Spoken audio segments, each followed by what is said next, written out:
The distress beacon blinked red on Derek Walsh's navigation screen, pulling him from thoughts about overdue bills and engine repairs. He'd been hauling refrigerated medical supplies for 3 weeks straight, and this detour would cost him fuel he couldn't afford to waste. The automated message looped every 30 seconds, coordinates pointing to Rust Ridge, a mining colony that had been evacuated 6 months ago. Derek rubbed his tired eyes and checked the route, 2 hours off course. His company would dock his pay for the delay, maybe even fire him, but distress beacons didn't activate themselves, and ignoring one violated every spacer code he'd learned. "Guess I'm going to be poor and unemployed," he muttered, adjusting his trajectory. Rust Ridge looked worse than the reports suggested. Half the structures had collapsed from unstable ground, and toxic dust swirled through empty streets. Derek landed his cargo hauler near the source of the beacon, a warehouse on the colony's edge. The building leaned at an angle that made his stomach uneasy. He pulled on his environment suit and activated the helmet seal. The air outside registered as breathable but contaminated with mineral particles that would shred human lungs within hours. Derek approached the warehouse carefully, testing each step on the cracked ground. The beacon sat just inside the entrance, still blinking.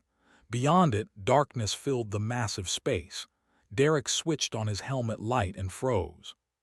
3 pairs of eyes reflected back at him from the shadows, large and luminous like polished gems.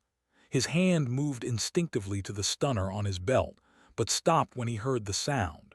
Soft chirping, high-pitched and desperate like injured birds. Derek moved forward slowly. The eyes didn't retreat.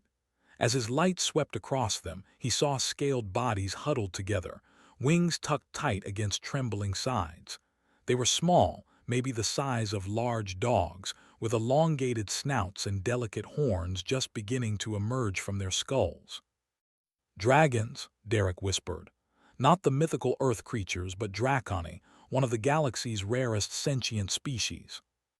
The smallest one took a halting step toward him. Its scales were dull, lacking the vibrant colors healthy draconi displayed. The creature opened its mouth and made a sound that stabbed Derek's heart. Not a roar or a screech, but a whimper. Derek knelt down, making himself smaller and less threatening. The hatchling came closer, then the other 2 followed. They moved with the unsteady gait of starvation, ribs visible through thin scales. One of them, slightly larger than the others, positioned itself between Derek and the smallest. Protective instinct, even while dying. The middle one pressed against Derek's leg and looked up at him with eyes that held far too much understanding for an animal. Derek's helmet display translated the broken sounds they made. "Help, please, hungry, scared, please." His throat tightened. These weren't animals, they were children. He found the answer to how they'd ended up here in a damaged data terminal near the back of the warehouse. The logs showed a draconi worker named Scales of Thunder who'd been raising 3 orphan hatchlings while working the mines. During the emergency evacuation, a tunnel collapse had killed their guardian. In the chaos, no one had checked the private quarters. The hatchlings had been locked in this warehouse for 14 days with only emergency rations meant for adult draconi. Derek read about draconi biology, their endangered status, and the Galactic Council's conservation protocols. Official rescue could take months. By then, these 3 would be dead or permanently damaged. The smallest hatchling made that pleading sound again, pressing its nose against Derek's glove. "Okay," Derek said quietly. "Okay, I've got you." Getting them to his ship proved harder than expected. They were weak but still heavy, and the largest one didn't want to leave the warehouse. Derek had to coax it with pieces of his emergency rations, earning a tentative trust. He smuggled them aboard in cargo containers marked as mining equipment, his heart pounding during the automated scan. If the system detected living beings, alarms would trigger. The hatchling stayed perfectly still, as if understanding the danger. Once in space, Derek set the autopilot and converted part of his cargo bay into a makeshift nest. He used thermal blankets, set the temperature high, and spread out every bit of food he had. The hatchlings devoured everything, then curled together in the warmth. Derek sat against the wall, watching them sleep.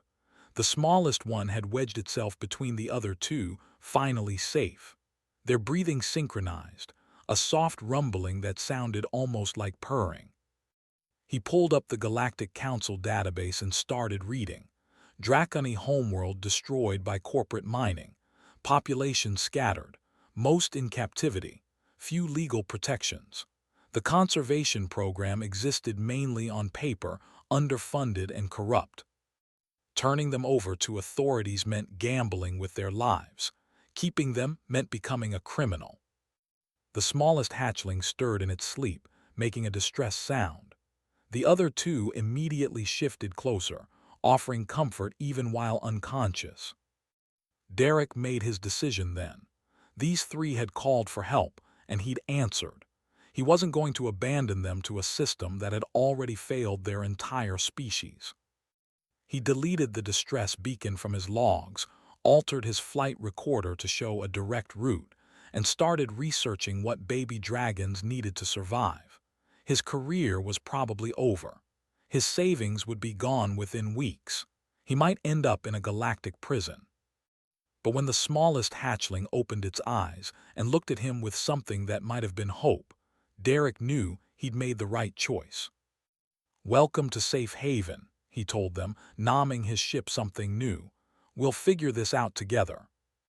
3 days into their journey, Derek learned that raising baby dragons was nothing like the database articles suggested. The hatchlings refused to eat the synthetic protein paste recommended for young draconi, spitting it out and making sounds of disgust. They wouldn't sleep unless touching each other or Derek, and they had absolutely no understanding of what constituted a bathroom. Derek sat in the cleaned cargo bay for the 4th time that day, watching the hatchlings explore their expanding boundaries. He'd started calling them by the behaviors they showed. The largest one, who always positioned himself protectively, became Rumble because of the deep sound he made when alert. The middle one, who touched Derek constantly and seemed to sense his moods, became Whisper for her soft vocalizations. The smallest, who investigated everything with fearless curiosity, became Bright for the intelligence that shone in his eyes. Bright discovered the control panel for the cargo bay lighting and managed to activate every setting within minutes. Whisper hummed a complicated pattern that Derek realized matched the rhythm of the ship's engines. Rumble systematically checked every corner of the bay, memorizing the layout. "You're way too smart for your own good," Derek told Bright as the hatchling tried to open a maintenance hatch. "That leads to the cooling system. You'd freeze." Bright looked at him, cocked his head, then deliberately stepped away from the hatch. Understanding. Not just trained response, but genuine comprehension. Derek pulled up every file he could find about dracony development. The species had been spacefaring for thousands of years before humans left Earth. Their young developed language skills faster than human children, and their problem-solving abilities emerged within weeks of hatching. But the files also contained grimmer information. Without proper nutrition during the first year, dracony hatchlings developed cognitive issues. Their scales would remain dull, their wings weak. They needed minerals found only in their extinct homeworld's ecosystem or expensive synthetic alternatives that cost more than Derek earned in a year. "We'll figure something out," Derek said, though he had no idea how. Whisper approached and pressed her head against his hand. Her scales felt warm, almost hot, and vibrated slightly with her internal rumble. Derek scratched under her chin the way he'd seen in one video file, and Whisper's eyes half-closed in pleasure. Rumble watched this interaction carefully, then came over and presented his chin for scratching too. Derek laughed and obliged. Bright, not wanting to be left out, climbed directly into Derek's lap and demanded attention. Okay, everyone gets scratches," Derek said, surrounded by baby dragons who weighed more than they looked. His communication screen chimed. An incoming message from his company. Probably wondering why he'd missed his delivery window, Derek ignored it. He had bigger problems than unemployment. He started researching alternative food sources, cross-referencing draconic biology with available supplies. Most proteins made them sick. Standard vegetables had no nutritional value for their metabolism.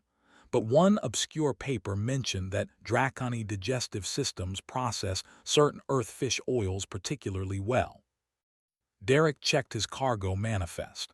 The medical supplies he was supposed to deliver included omega-rich supplements for human colonies. He broke open a container and mixed the oil with protein paste.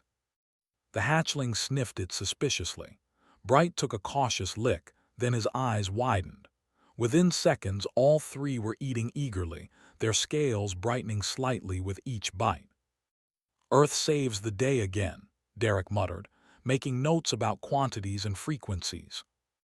That night, as the hatchlings slept in their nest, Derek received a tight beam communication from an unexpected source. Dr. Amara Singh, a xenobiologist he'd met years ago during a medical supply run, had somehow tracked him down. Her face appeared on his screen, professional and concerned. "Derek, I accessed your flight logs. You diverted to Rust Ridge. Did you find something?" Derek hesitated.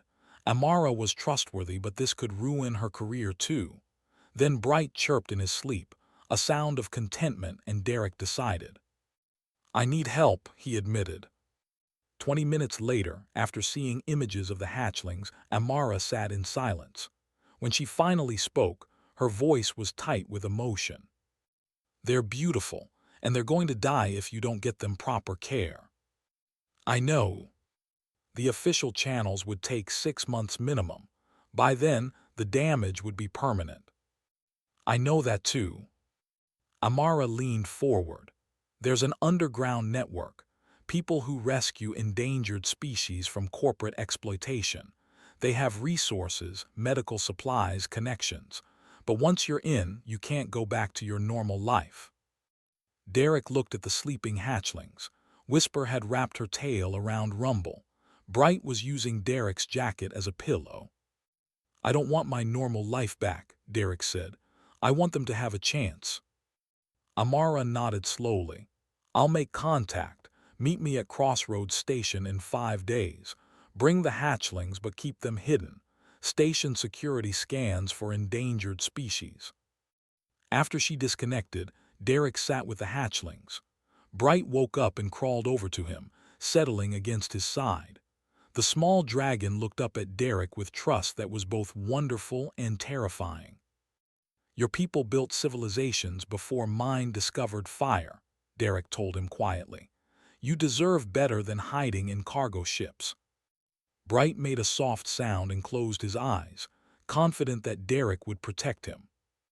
Derek spent the rest of the night planning. Forged documents, hidden compartments, routes that avoided major security checkpoints. He was becoming a smuggler, a criminal, a fugitive. But when Whisper woke and immediately checked that Derek was still there, when Rumble positioned himself between the door and his family, when Bright started trying to mimic Derek's words in his developing voice, Derek knew he'd make the same choice 1,000 times over. They'd asked for help, he'd answered. Everything else was just details. Crossroads Station hung in space like a metal flower, its 12 docking arms extending from a central hub that housed 2 million beings from across the galaxy.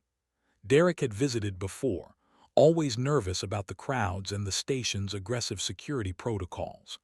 Now, with 3 illegal passengers hidden in modified cargo containers, his nervousness had evolved into full terror. "Stay quiet," he whispered to the hatchlings before sealing them in. "A few hours and we'll be somewhere safe." Bright chirped softly. Whisper pressed against the container wall where Derek's hand rested. Rumble made his protective rumble but settled down. The inspection took forever. Security officers scanned every centimeter of his ship, their devices sweeping for contraband, weapons, and biological hazards. Derek forced himself to breathe normally, to look bored rather than panicked.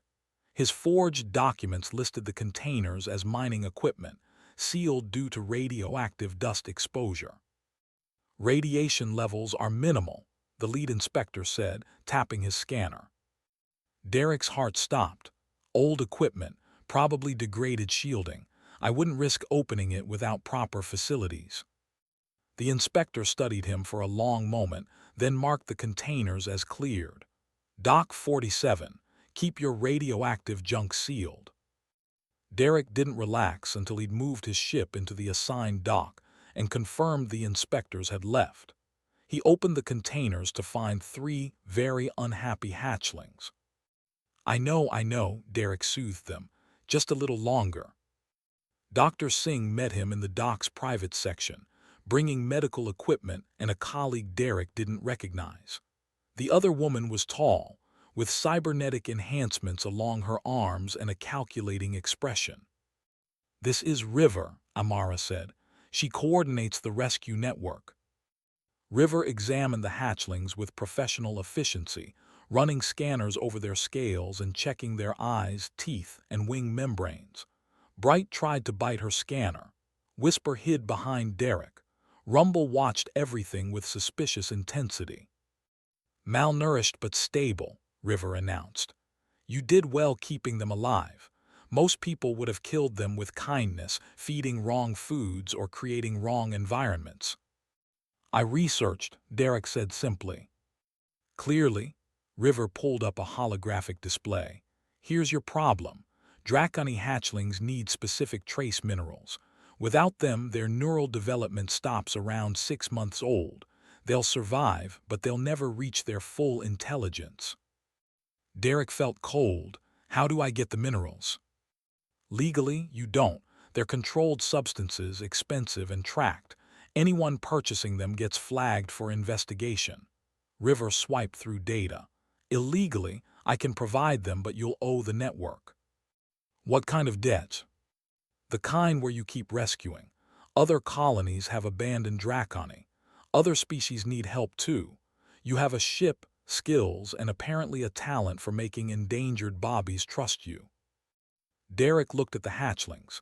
They'd arranged themselves in their usual protective triangle, watching the strangers with wide eyes.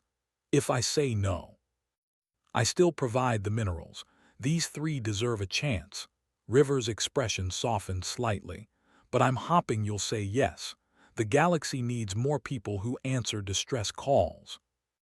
Amara spoke up. Derek, there's something else. The Draconi weren't just abandoned randomly. Someone knew they were there and chose not to report them during evacuation. Why? Because Draconi hatchlings are valuable. Corporate operations use them for dangerous survey work. Their heat resistance and developing strength make them perfect for mining operations. If you'd been a few days later, smugglers would have claimed them. Derek's hands clenched into fists. They're children. To corporations, they're assets. River pulled up images that made Derek's stomach turn. Adult Draconi in restraints, working in conditions that would kill most species. The Galactic Council knows. They don't care enough to stop it. Bright made a questioning sound and tugged on Derek's sleeve.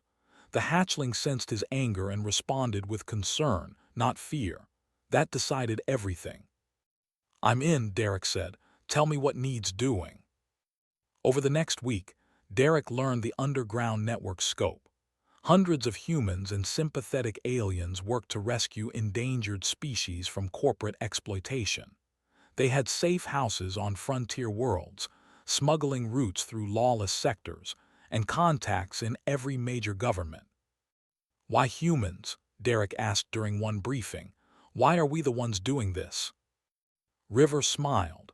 Because you're new to the galaxy and still think compassion matters more than profit. Most species lost that perspective millennia ago. Humans still have it, and you're contagious with it. The network provided Derek with mineral supplements, proper food, and educational materials about Draconi development. They also gave him something unexpected: contact information for other humans raising rescued Draconi. Derek reached out to them, desperate for advice.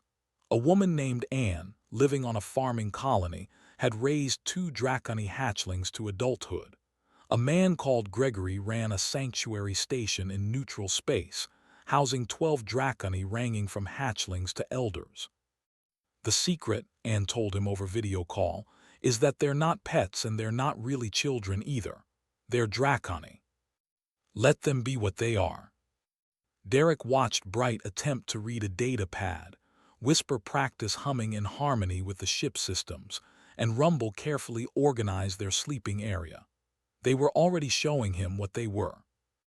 His first assignment came within days. A distress signal from an asteroid mining operation, reports of draconi workers being held past contract terms. River provided coordinates and a contact inside the operation. "Can I bring them?" Derek asked, gesturing to the hatchlings. "Better if you don't, it's dangerous." But when Derek tried to leave, all 3 hatchlings positioned themselves at the airlock, refusing to move. Whisper made a sound of distress. Bright grabbed Derek's leg. Rumble's protective rumble became almost a growl. "We stay together," Derek interpreted. "Okay, we stay together." River watched this and shook her head. "You've bonded, properly bonded like old draconi family units. That's rare even for them." "Is it a problem?" "No," River said softly. "It's hope." The asteroid mining facility looked legitimate from the outside. Clean docking bays, proper safety markings, all the required permits displayed on public channels. But Derek had learned to look deeper. The energy signatures showed excessive power use in the lower levels, and the worker rotation schedules hadn't changed in 8 months. Nobody stayed at an asteroid mining job that long voluntarily. "Remember the plan," Derek told the hatchlings. They were nearly 5 months old now, larger and stronger but still young. "Stay in the ship unless I signal." Bright made a disagreeing sound. He'd grown the most, his scales shifting from dull brown to bronze. His comprehension of standard galactic was now better than some adult species Derek had met.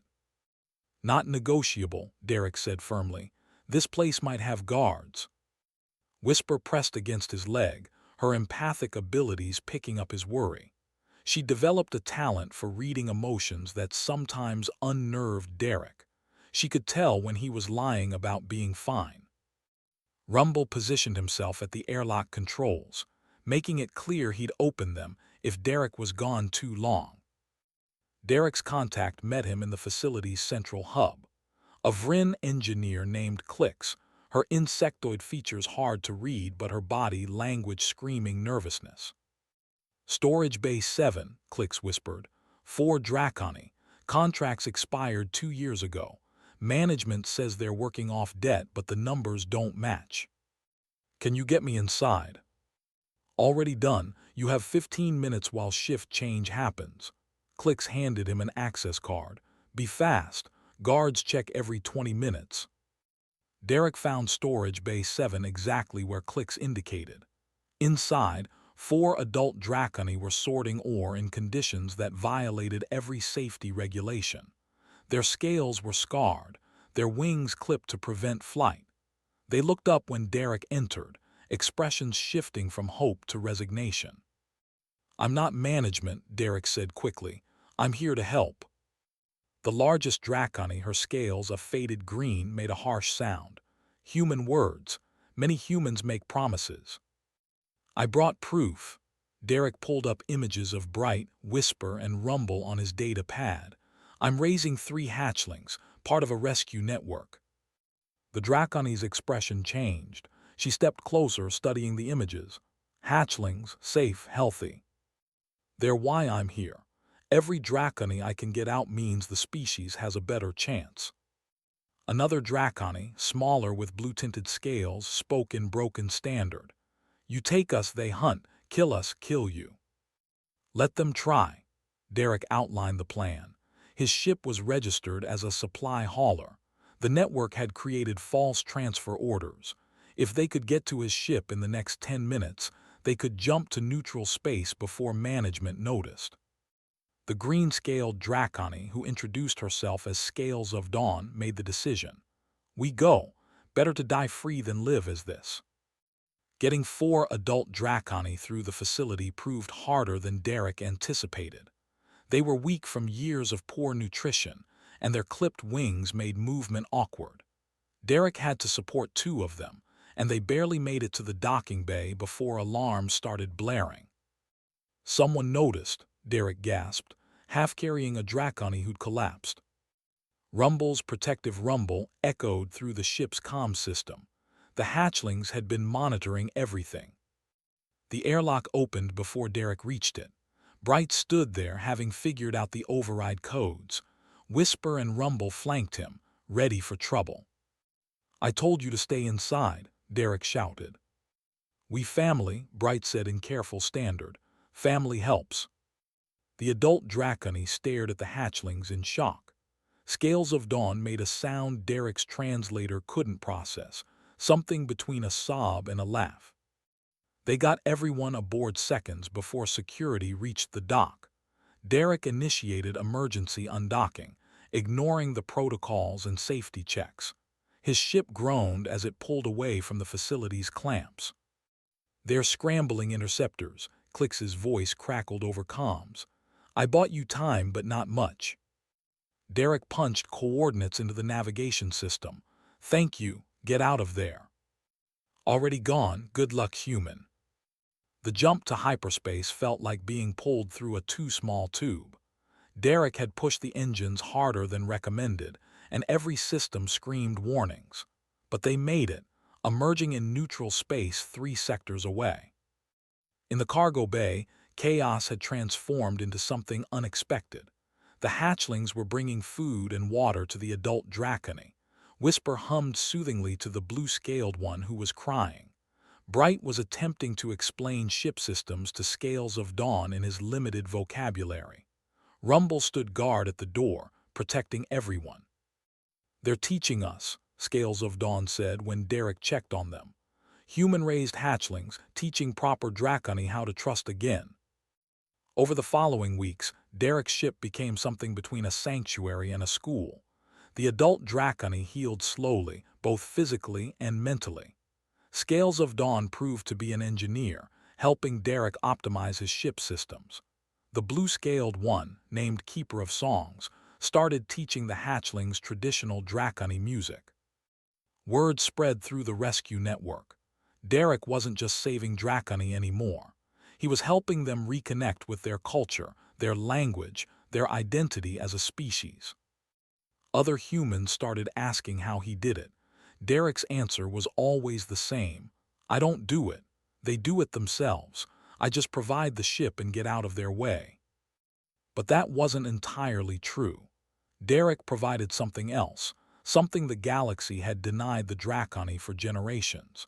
He provided the belief that they deserved to be saved, that their species mattered, that their children should grow up free.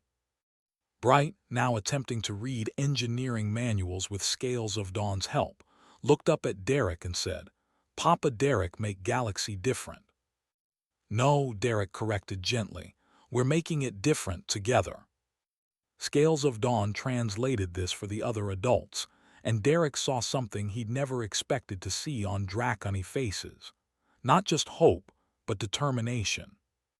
They weren't just being rescued anymore. They were joining the fight to rescue others. And that changed everything.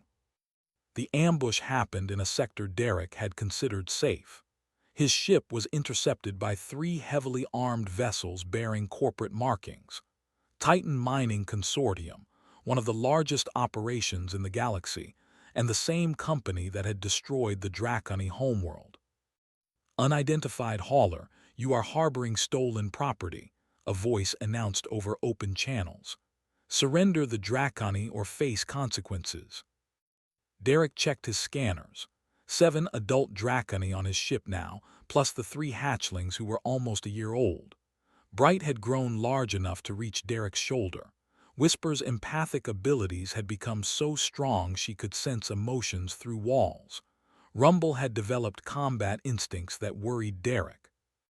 They're not property, Derek responded. They're sentient beings with rights. Corporate contracts supersede individual rights in neutral space. This is your final warning. Scales of dawn appeared at Derek's shoulder. I have a plan, it's dangerous. Everything we do is dangerous. This more so. She pulled up a schematic of Titan ships. Their weapons are automated, but their targeting systems have a weakness.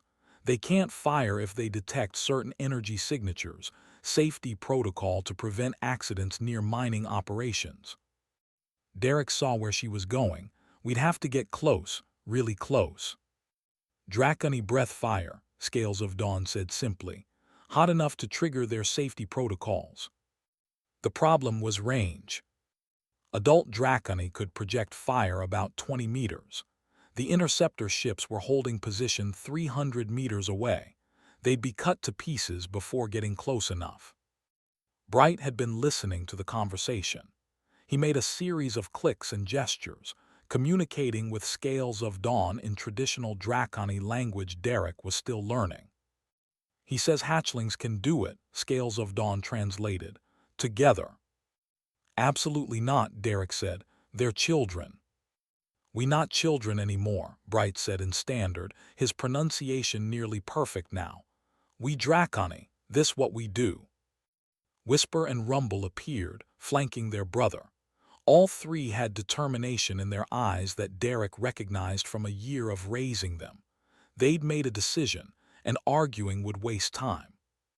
If anything happens to you, Derek couldn't finish the sentence. Then you continue, Rumble said in his deep voice. Save others like you save us. The plan was insane. Derek would maneuver his ship into a deteriorating orbit around the nearest asteroid, making it look like his engines were failing. When the interceptors came close to grapple his ship, the Dracony would attack. It worked better than Derek had any right to expect. The interceptors took the bait, moving into position. Their weapons powered up, ready to disable Derek's ship. Then 10 Dracony exhaled fire simultaneously. The combined heat was tremendous. Bright, Whisper, and Rumble had learned to coordinate their breathing, creating a sustained blast that triggered every safety system on the interceptor ships. Their weapons powered down automatically. But Titan Mining Consortium hadn't survived for centuries by following safety protocols. Override codes activated, and the weapons started powering back up. Derek, Amara Singh's voice cut through the chaos. I'm broadcasting this fight on every public channel in the sector. You have an audience of 12 million beings right now. Derek glanced at his communications array. She wasn't lying. Video of baby dragons defending their family against corporate warships was spreading across the galactic network faster than he could track. The interceptor ships hesitated. Their corporate masters had to be screaming orders, but firing on children while 12 million beings watched would be catastrophic for public relations. Bright used that hesitation. He pulled himself to his full height, spread his wings wide, and spoke in clear standard galactic that the broadcast picked up perfectly. My name is Bright, I am Dracony. My family rescued me when I was dying. They gave me food, safety, and love. You call us property, you destroyed our world, you enslaved my people. He paused, letting that sink in. But you did not destroy us. We are still here, we will always be here. Whisper stepped forward next, her voice softer but no less powerful. I feel your fear. The humans who raise us, they do not fear us. They do not own us. They share their lives with us because they believe we deserve to live. Rumble finished the declaration. You will not take our family, not now, not ever. The interceptors retreated. They had to, with millions watching and recording. Titan Mining Consortium could justify many things, but killing hatchlings who just declared their sentience in front of a galactic audience wasn't one of them. As the corporate ships jumped away, Derek's communication system exploded with messages. News organizations wanting interviews. Galactic Council representatives demanding explanations. Other humans asking how they could help. But the most important message came from a Draconi elder named Justice Through Flame, one of the few survivors of the homeworld's destruction. "Human Derek Walsh," the message began, "you have done what our own people could not. You have given our young a voice. A trial has been scheduled. The Galactic Council will hear testimony about Draconi rights and the crimes committed against our species. Your presence is required, along with the hatchlings." Scales of Dawn read the message over Derek's shoulder. "This is unprecedented. The Council hasn't granted Draconi a formal hearing in 60 years. "Will they actually listen?" Derek asked. "With 12 million beings watching, they'll have to." Bright climbed into Derek's lap, something he still did even though he now weighed more than Derek. "We speak truth. Truth wins. You teach us this." Derek had taught them that truth mattered, that compassion was strength, that standing up for what was right was always worth the cost. Now he had to trust that the galaxy would prove him right. "Okay," Derek said, scratching under Bright's chin the way he had a year ago when the hatchling was small and terrified. "We go talk to the Council, all of us together." Rumble made his protective rumble. Whisper hummed in harmony with the ship's engines. Bright looked at Derek with absolute trust. They'd changed each other.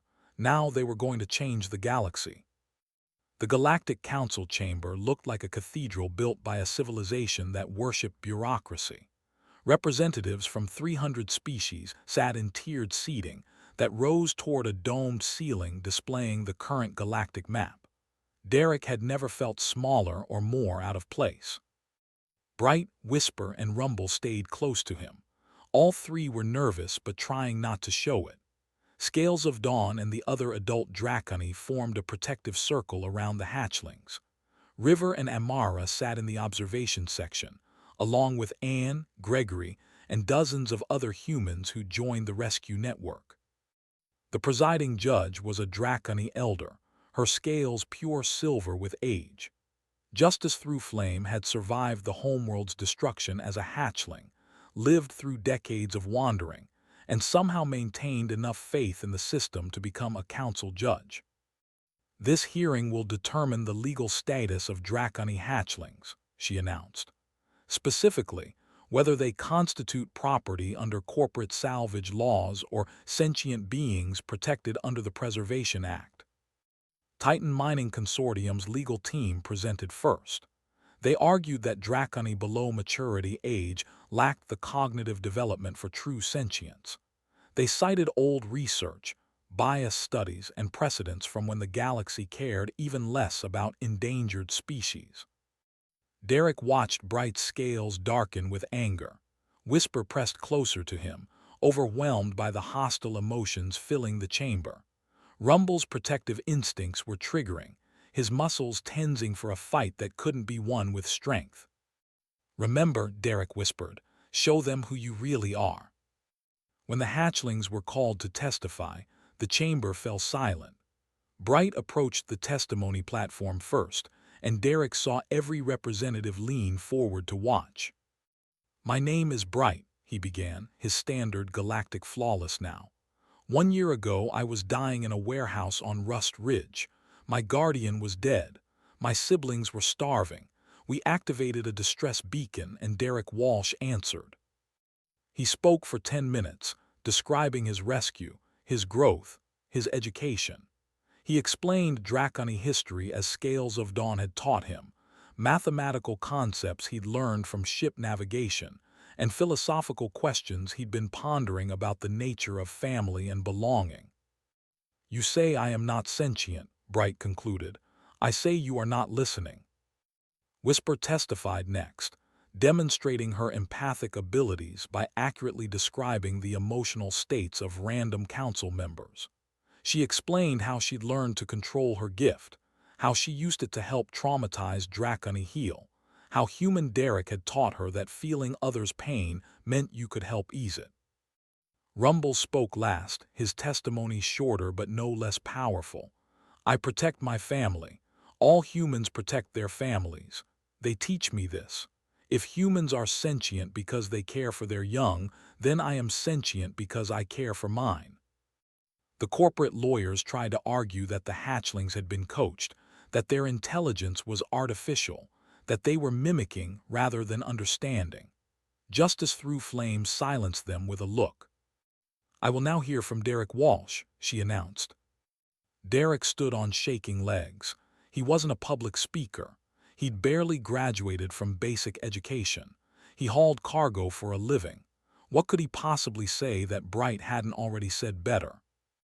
"I didn't know anything about Draconi when I found these three," Derek began.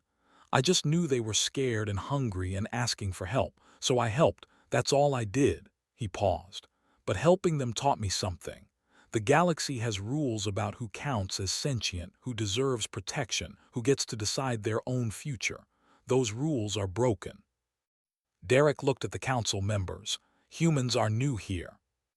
We don't have your history or your technology, but we remember what it's like to fight for recognition, to prove we deserve a place in the galaxy.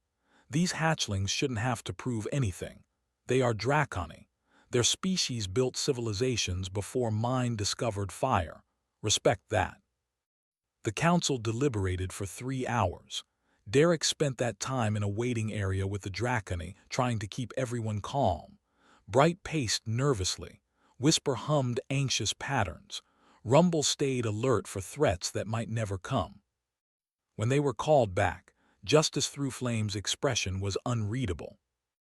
"This council finds that Draconi hatchlings possess full sentience from the moment of hatching," she declared. "All existing corporate contracts claiming ownership are voided. All Draconi currently held against their will are to be released immediately. The species is granted protected status with full legal rights." The chamber erupted. Corporate representatives shouted objections. Conservation groups cheered. News feeds went into overdrive. But Derek only cared about 3 faces. Bright's scales brightened to brilliant bronze. Whisper made a sound of pure joy.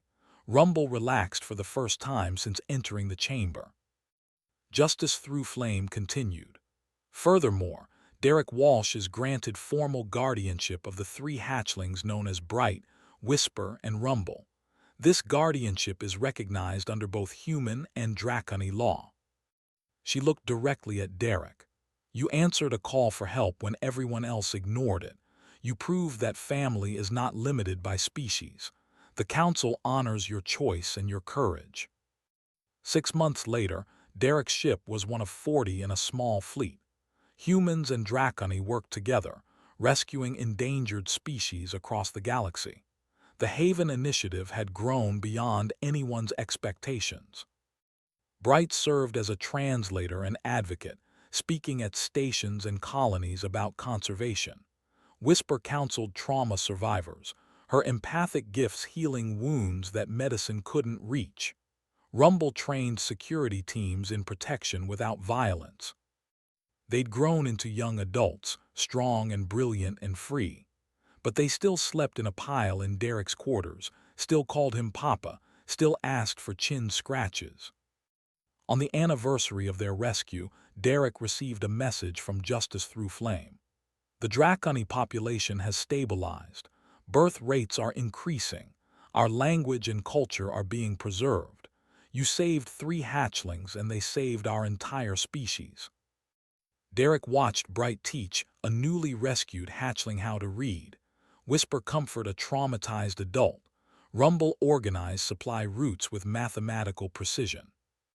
"I just answered a distress call," Derek said to no one in particular.